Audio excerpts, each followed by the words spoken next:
Welcome to Response-Able Parenting, the podcast that shows you how to parent in alignment to your emotions, needs, and goals versus your programming, bad advice, and let's face it, outdated strategies that just don't work. You'll get in the trenches support on nervous system and emotional regulation, critical mindset shifts, stronger communication strategies, and more. In this podcast, you'll gain transformational tools that take you from reacting to every frustration to responding with clarity, regulation, and finally setting the example you desire for your kids. I'm Becky Jennings, your new parenting coach, and this is the Response-Able Parenting podcast. Let's get into it. Hey, what's up? Welcome back. I am excited to chat with you today. I'm going to talk about an experience that we had on a road trip with my son. And it was really eye-opening about patterns and reactivity and like traditional parenting and how that crops up and all sorts of stuff. So we were on like a 5-hour road trip. We were going camping, and essentially because we had very limited space, I said to each boy, like, pick one book that you're going to read in the tent, one book that you can read in the car, and that's going to be it. Like, you each get a choice. So they each picked one book, and my youngest picked one of those graphic comic books, those graphic novels. He can't read yet, but he likes looking at the pictures. It's like a Dog Man version, but it wasn't Dog Man. I think it was called like Investigators or something like that. Anyways, he picks that book, which is my older son's book, but we have kind of this general rule in the house that there are some things that are collective, right? Legos, those are a shared toy. You can't call dibs on Legos. There's just too many and it's too complicated. Same with books. You can't call dibs on books. You can read the book. You can say, I am currently reading this book, but you can't call dibs and say, even though I'm not reading it, you can't look at it. So those are two like actual ground. We're not arguing about those things. We're about an hour and a half into the road trip, and my youngest pulls out the book. Now, I don't know if my oldest didn't realize that he had brought one of his book fair books, but here we are. We're sitting there, and my youngest is looking through the pictures of the Investigator book, and my oldest loses his mind. Give me back my book. That's my book. You're not allowed to have my book. That's mine. Like, losing it.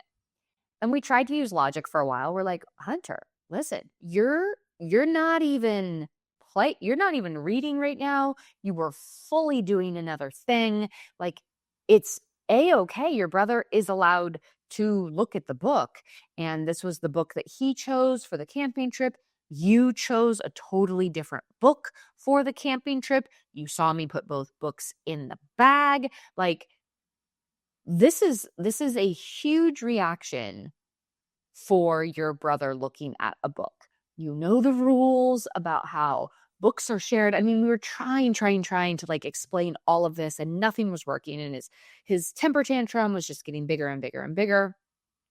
And I noticed our propensity to like try to shut it down.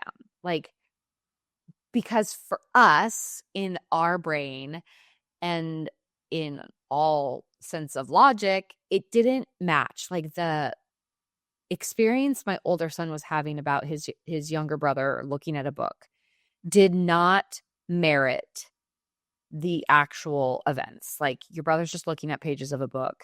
How come we are fully screaming and having like a massive blowout? So my husband and I were really dysregulated over the fact that not only are we in a car, both of us probably had to pee at the same time. You know, it was like, we're dealing with that. We know we have like 4 hours left of us ahead of this trip. You guys, you know what a road trip is like. It can be intense. And so we're trying to shut this down. And I noticed both my husband and I took very different stances. Like, we both tried the logic, but then immediately, like the second my husband hit his tipping point, he went to threats.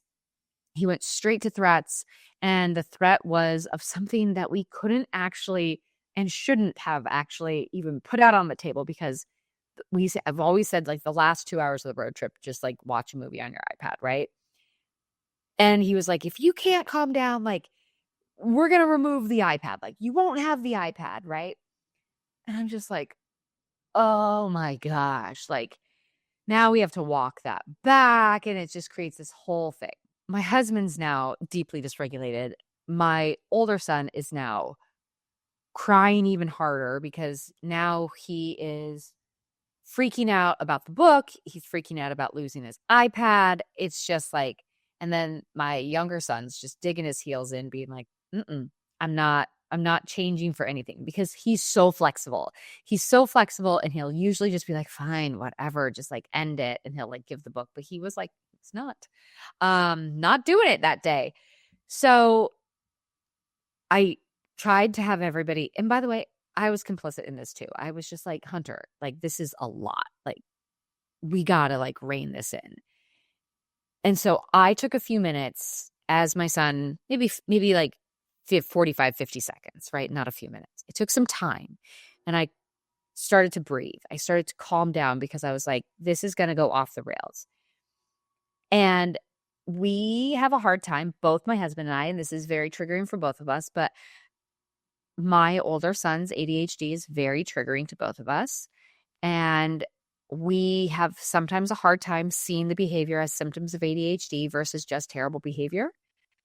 And it's very hard to separate the two, especially in the heat of the moment, especially when we can't leave the room and regulate, especially when we're stuck in a car, especially when it's over something so ridiculous as a book. So I decided to fully take the route of just asking clarifying questions, because there's a reason. His regulation just doesn't just explode because he's losing his freaking mind because of whatever. There's always something behind it. So I started to ask a lot of clarifying questions, because as I talk to my clients about on a regular basis, the behavior just isn't behavior. Unwanted behavior just doesn't spew out just for the sake of spewing out.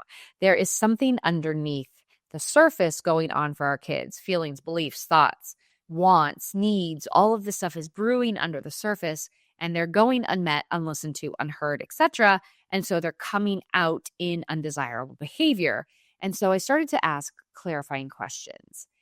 And as he was kind of giving me these like really fast answers, I started to just think like, wow, the internal chaos that my son must be experiencing right now must be really huge. Not only did he get caught off guard about his brother reading one of quote unquote his books, but now there's that threat of losing his iPad. There's the impending time of like being able to change your behavior. I think my husband was like, you have 10 minutes. So there's like this there's this countdown happening now, fueling the fire and like all this stuff. And I was just like, I can only imagine this dysregulated body, this inherently dysregulated brain because he has ADHD. And now he has all these emotions swirling. And in that moment, even though this is usually really hard for me to do, I felt a lot of sadness and compassion for him, because things were just, it felt like Murphy's Law. It felt like every single thing was stacked against him and going wrong. And I think that happens to our kids a lot of the time. And it happens to us a lot of the time, where we see things on the surface. We see the behavior. We see the argument. We see the grab for the toy. We see the presenting negative behavior. And we fail ourselves to recognize the internal chaos inside of ourselves that's adding to it. And we fail to get curious and ask questions about what is going on for them to cause this. I am not at all perfect in this. And it's very easy, especially under stress, to reach for that threat, right? And that's what our bodies do. When we're under stress, we default back to that negative pattern, that very solidified neural pathway of what we were modeled, what we were taught, what we have been led to believe is the way to parent in these challenging moments, when we are under pressure or stressed, we always will fall back to a default pattern, whether or not it's positive or negative. Most of us grew up in traditional parenting, so the default pattern is generally set up to be negative, and it's set up to be hierarchical, where the parent is most definitely in the position of authority. And so it's very easy to reach for those moments to shut down the discomfort in the moment. And I find myself really having to stop and say, am I reaching for something to feel more comfortable for myself? Or am I reaching for something that will help my child regulate and teach a lesson? And so the more I asked curiosity questions, the more we gained clarity on what was happening internally for him. And then we were able to come up with an agreement that worked for both him and my son. And so while that happened and the agreement was made and both kids were finally like, okay, that works for both of us, I noticed that my husband and I were still pretty charged up. And that is where regulation practices come so into necessity in our daily lives, because we were like, what the hell was that? Like, what just happened? We were both fully still in our fight or flight. And, kids pop off about every 8 minutes. Siblings fight every 7 to 8 minutes. And so we weren't yet regulated again when the next thing happened. And that is where we really need to be able to create these processes and systems and these really important patterns to continue to help ourselves be able to handle these very hyper stimulating, just really chaotic moments. And so I'm very grateful I hadn't yet gone through the regulation practice, but I am so grateful now that I have gone through the 30-day regulation course again, because it reminds me of how vitally important it is to put this regulation practice into work every single day. Because it was such a natural propensity to reach for the threat, to shut down the moment because we were feeling uncomfortable. But when I could slow myself down enough, start to get curious, ask questions, we were able to come up with a totally logical, mutual agreement about the book. But then my husband and I both needed to spend some time and calm ourselves down, which we didn't have because we were in that car. It's 2025 and there is more parenting advice than ever before. Yet we're still confused, stuck, and defaulting back to the way our parents raised us in the 80s and 90s. Parenting has evolved since then, and it's time your strategies do too. Welcome to the Response Able Parenting community. This is where you get the support you're looking for so you can make fast, positive, and long-term change in your household. Inside my community, you get access to my signature course, Step to Strong, your emotional regulation roadmap to raising ADHD and strong-willed kids. You have my Fast Way to Regulate challenge, giving you 30 days of nervous system work to completely rewire how you react to the stress of parenting. On top of that, you have weekly opportunities to connect with me and get personalized support on issues that challenged you that week. You also have quarterly workshops, bite-sized mini lessons to keep you motivated, and everything I add for as long as you're a member. This is your place to filter out all the noise and get practical strategies that work. Join the community today and start feeling relief as early as tonight. It just brought top of mind that we bounce from one chaotic situation to another chaotic situation to another chaotic situation without any time to recover and recuperate from the overstimulation. And so I invite you to join the challenge so that you can learn these practices, so that you can learn how to add in moments of recuperation and regulation into your day so that you're not just bouncing from one to the next and you're moving just up your window of tolerance, and you're getting to that point where by the end of the day, you're like, that's why every parent says at the end of the day, it's hardest. That's why they explode at bedtime, because they have not put into practice throughout the day, opportunities to dump their dysregulation out into a healthy, safe way. So that's what this practice teaches you. And my goodness, I wish I had that during that car ride because I was extremely dysregulated. And when the next situation popped off, I was not quite ready for that to happen again. And if I had been a little bit more regulated, we would have been able to have a much smoother car ride. Anyways, I say that to share with you how in the trenches I still very much so am.